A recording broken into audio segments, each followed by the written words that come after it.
xibaar yu wér te wóor ca tàng-tàng ba abonnez-vous pour ngeen di mën di jot suñuy vidéo. jërë ngeen jëf ci ànd gi ak ñun ci chaîne bii di Buzz 221 HD. Barthélémy Toye Dias nekkatul maire de Ndakaaru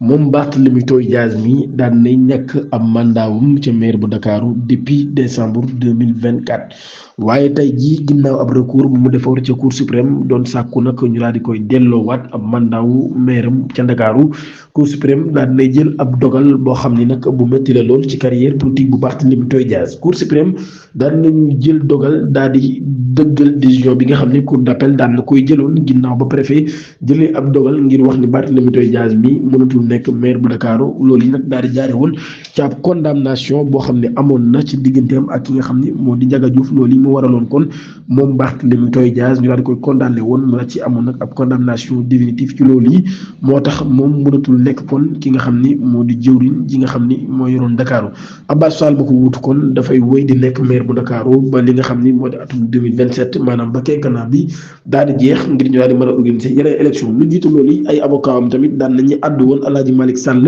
ba nga xam ni moo fa nekkoon daan nay àddu woon ni xelam dalul ci li nga xam ni noonu la mbir mi di doxee ginnaaw mbir baat ñoom ñi daan nañ ci àddu ñoom avocat yi Barthélémy Toye Dias daal di xam le ni décision boobee mooy bi nga xam ne nag moom la yoon daal di jël ñuy xam ne ni tamit décision la boo xam ne bu définitive la maanaam daal amatul kon benn yoon bu Barthélémy Toye Dias mën a jaar ngir nag daal di mën a nekkaat dakir rek kon daal di mën a nekkaat maire bu Ndakaaru lu dul élection kon dafa ñëwaat rek mu daal di bokk ngir gagné boobu la mbir. Parquet financier bi daal nay demandé ci juge bu premier cabinet financier mu daal tëj ab information judiciaire ngir nag association des malfaiteurs en groupe criminel organisé et blanchiment de capitaux commis par un réseau criminel organisé ci mbirum Wally Seck boobee maanaam parquet financier bi daan nay sàkk kon information judiciaire boobee ñu daan koy tijji ngir toppee leen ànd di def ñaawteef ci ab groupe boo xam ne nag ay criminel lañ maanaam kon ay defkatu ñaawteef lañ ñoo xam nag li ñuy def sax crime lañ ko jàppee waaye itam daal di organisé nag di seetaan xaalis boo xam ni léwul loolu yëpp ñu koy jaarlee nag ci ab réseau criminel boo xam ne bu ñu organisé la ci mbir mi nga xam ne cité nañ fa Wally Ballago Seck.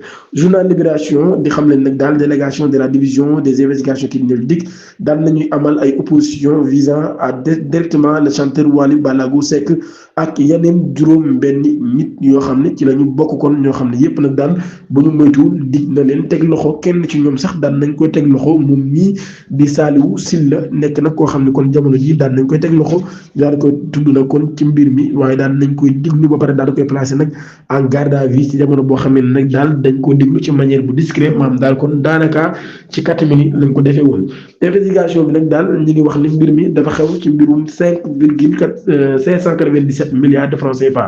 maanaam 5 milliards yu tegal 597 millions ci xaalisu réew mi ñoom ñi ci lañ leen di toppee loolu nag ñu daal di koy def ci ab compte bu société Wodrous Investissement Ltd loolu yi ñu daal di wax nag daal dañoo jàpp ni doomu Macky Sall bii di Amadou Sall moom moo ko daal di moom mouvement financier yooyu nag Saliou Sylla daal di xam ne nag daal fonds yi ay fonds la yoon yoo xam ni dafa waroon dem ci ay opération d'essence si loolu nag daal gérant bu société boobee du tur Ndeye Seynabou Ndiaye moom mi daal nañ koy placé sous mandat de dépôt depuis bu yàgg ba léegi ci boobu leen mbir chanteur bu Wally bii di Wally Seck nag maam jamono ji ma nga ca bitim réew waaye moom nag daal di xamle woon ci boobu leen mbir nag moom laale bu ci yee maanaam daal xam ne ni moom oto rek la seex ak Sall te def ko koo jaay. Ministre Cheikh Tidiane Dièye dina dem tey jii ci dëkk bu sell bii di Touba ci ngoon gi dina fa nekk ba suba si après midi bi moom nag li ko yëkkati mooy nemmeeku tolluwaayu dëkk ba ñeel inondation yi nga xam ne am na fa waaye lu jiitu loolee moom nag dina dem ca diggante Diourbel Bambey ak li ko wër ak Mbacké ngir sax mën a xool tey jii ci alxames ji nag nemmeeku askan boo fa nekk ci wàllum inondation yi ak jamono ji naka la ñuy dundee kon ci boobu la mbir. tey jii comme ni ma ko waxee biñ ko invité ci émission tolluwaay moom la député Abdoulaye Ndiaye ca TFM le député Abdoulaye Ndiaye biñ ko invité ci émission bi nga xam ne moo di tolluwaay moom mii nag daal na yëkkati ay kàddu ci projet de loi bi nga xam ne nag moo jëm ci les mobile money bokk na ci li nga xam ne premier ministre moo ko daal di porté muy Ousmane Sonko moom mii nag daal mi ngi wax pertinence bi nga xam ne initiative daan na koy am waaye nag dafa jàpp ni yenn points yi dafa wax laaj ay waxtaan yu xóot lool balaa nag ñu koy voté ci assemblée nationale ba mu ne nag daal contre ma boobu le projet waaye nag daal man mi tamit bëgguma benn yoon ay amendement yoo xam ne dañ koy proposé te mun ay essence yoo xam ne yu am solo lay doon entre li nga xam ni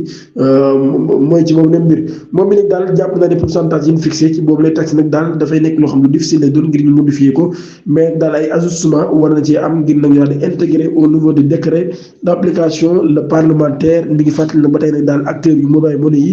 rawatina nag ñi nga xam ne les émetteurs de monnaie électronique ñoom ñii dañoo nekk ñoo xam ne vulnérable lañ neen nag daal bu ñu leen laalee bu baax a baax rek secteur boobee mën naa yàqu lu bëree bëri ci loolu te ñoom ñi nag daal ñu ngi représenté loolu ci 18% du PIB maanaam daal plus de 90% des flux financiers du pays loolu yi nag daal jàpp na ni kon lu am solo la ngir ñu bàyyi leen xel bu baax a baax moom nag daal jàpp na ni kon lu essentiel la ngir ñu associer association professionnels yi ak opérateurs yi ak nag lu jëm ci wàllum commission numérique bi ci assemblée nationale moom mi nag daal kon mi ngi jàpp ni loolu mi ngi métti bu baax a baax kon mise à écart bi nga xam ne am na ci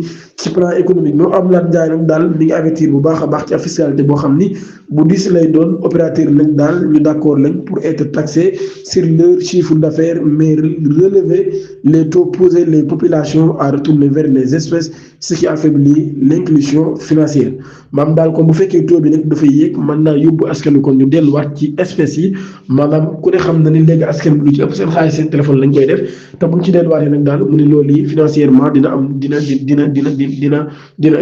jur dara ci wàllum économie bi convocation de Wally Seck à la DIC l'artiste bi moom mii ñu ngi koy xaar fii ak 48 heures le chanteur Wally Seck convoqué nañ ko ci division des investigations criminelles DIC dina wuyu ji fii ak les 48 heures loolu mooy li nga xam ni loolu la taskatu xibaar daal di bind Babacar Touré Kewdo moom moo xamle lu ni mel moom mi nit daal nee na Wally Ballago Seck moom mi woo nañ ko te fii ak 48 heures dina wuyu ji ci boobu la mbir ca Kaolack Serigne Mboup daan nay porter plainte contre ab campagne de fausses accusations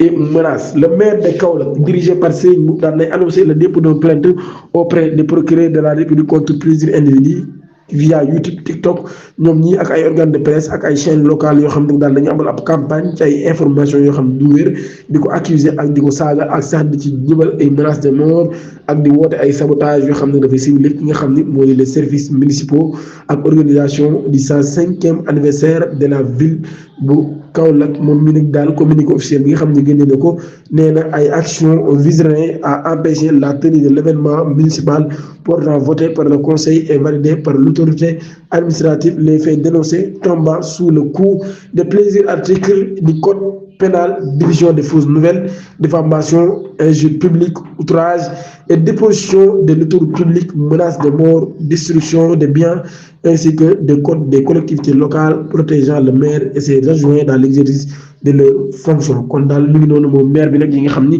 mi ngi ko tudd yëpp nag mi ngi koy sukkandikoo kon ci la nga xam ni moom la code bi nga xam ni moo di code de procédure pénale bi daal di wax moom mii kon jàpp nañ nag daal dañ ko daal di menacé ci boobu la mbir moo tax moom maire bi nag mu daal di déclaré ni mën a dem ca yoon ngir nag daal di porter plainte. ba tey dañuy jeexalee xibaar bi ci les mobile money ñoom ñi nag jàpp nañ ni mbir mi war naa am ab waxtaan lu jiitu ñuy voté boobu lépp loi ngir dal di ci indi ay taxes yu toll ci 0,5% wala 1,5% ginnaaw ba Ousmane Sonko jëlee dogal ba di joxe dig daje ba ëllëg incha allah jërë ngeen jëf.